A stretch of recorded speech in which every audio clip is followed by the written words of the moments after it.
Think back pretty long ways ago.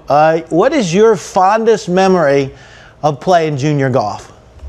It's funny that you say that because I played in the Junior America's Cup team for the San Diego Junior Golf Association when I was 14, 15 years old, right here in Calgary. We played Calgary Country Club, and that was my first exposure to team golf. We had 4 players represent the city of San Diego, and it was one of the most fun events because golf being such an individual sport, yet having the opportunity to have partners, have team events, that was my first exposure right here where I am now. It's and one of my fondest memories in junior golf. I love hearing what you're doing with the design work to make the golf course kid-friendly. As an industry, what are some of the things that we can do to continue to attract kids to our great game?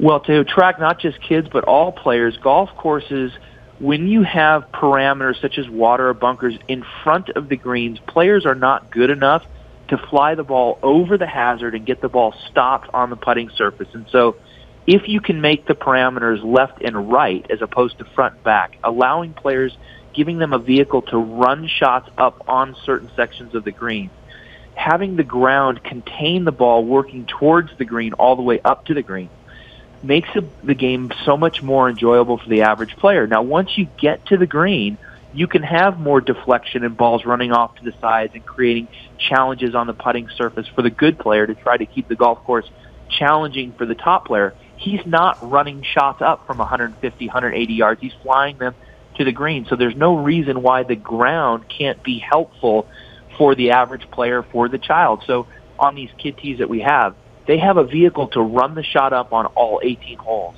They don't have forced carries. It's why people love links golf so much. You always have a chance to run shots up to the green. You're not forced. You don't have forced carries very often. You're talking my language, Phil. I love hearing all of that.